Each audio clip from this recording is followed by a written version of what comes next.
Tuesday morning. Kaya it's talong day.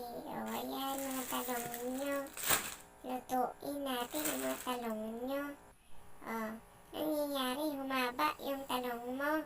Pero kulubot, may kasamang itlog. O, ayan, umiksi na ang mga talong nyo. O, tapos lagay natin dito, basahin natin para basa-basa ang mga talong nyo. Ayan. O, basa-basahin natin ng itlog. O, tapos ayan na, luto natin. Anong nangyari? Naging flat ang mga talong nyo. O, isa din ito. Ayan, luto natin. Fry lang natin yan.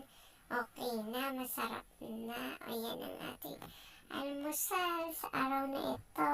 O, ayan. Tapos, kape-kape lang tayo.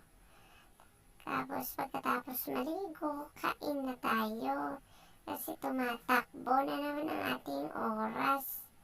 O, kain tayo. O, yung isda, tsaka talong.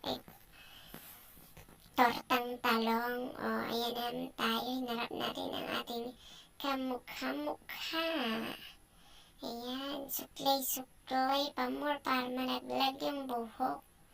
O, lagyan natin ng red ang ating lips. O, ayan, pagpagil lang natin yung alikabok sa mukha. O, sulat-sulat. O, ayan, syempre, namiss natin yung paglalaba bago tayo pumasok. O, diba? Kailangan na natin to sa susunod na araw. O, ang ating bedsheet na mahalaga. O, tapos syempre, andito na tayo sa work. O, diba? Work muna pag may time. O, it's lunch time. O, nagkamay na si Inday. Paano pa naman kasi naiwan yung kanyang kutsara? O, di kumain tayo nakakamay. O, carry lang yan. Sausaw natin ulam sa suka at toyo. Tapos ayan na, humabol ang ating panghimagas. Meron tayong bayabas at mangga. O, diba? Salamat naman sa nagbigay na ito. Masarap ito. O, buksan natin para ma-share natin sa mga bata. O, diba? Meron kayong ganito. Happy yarn. Nagkaroon ng mangga at saka bayabas. O, hindi lang yan. May gatas pa. Char. Mangga yan. Nilagay sa swak. Swak talaga. O, hindi. Sa nido. O, yan. Marami-rami yan. Sarap yan. Tapos hindi lang yan. Kompleto. O, diba? May kasamang alamang. O, hindi bagoong, no? Hindi yan bagoong. Yan ay alamang. O, diba? Ano pang hinihintay natin? Huwag na tayong patumpik-tumpik na. Hiwain na natin ito't kainin. O, diba? Ayan. Ang sarap. Legit na legit ito. O, diba? Yummy. O, sarap kaya niyan. O, diba? Legit. Sabi ko sa inyo. Legit ang kanyang asim. Kaya masarap. O, gusto nyo?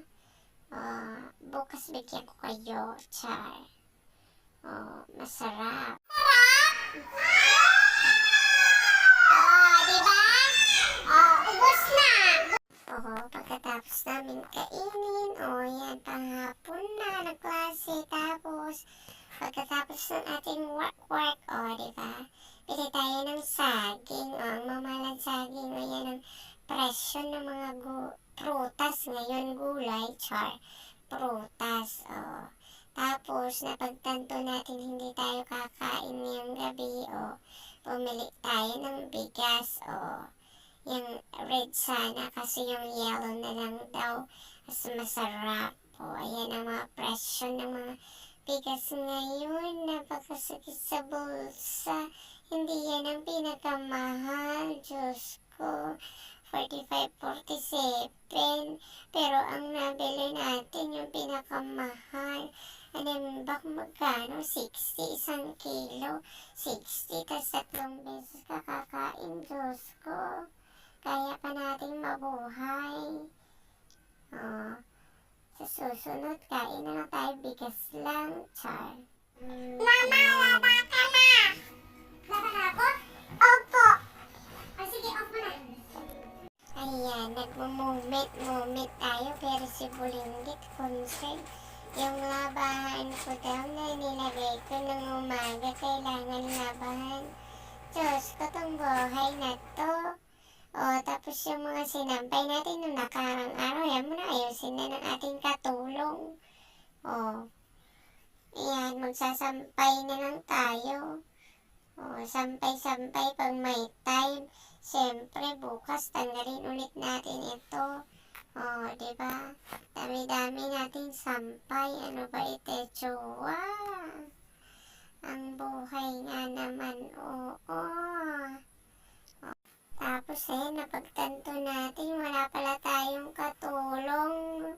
O, kaya binalikan din lang natin yung ating tutupi dito. O, tayo din pala ang katulong. Diyos ko, tayo manifesting ba nga naman? Bekenemen. O, diba? O, kaya natin to, marami-rami to. Kaya na kaya tayo magpapahinga nito. Baka umaga na nito. So yan lamang. Thank you for watching. Please follow. Bye! Thank you very much.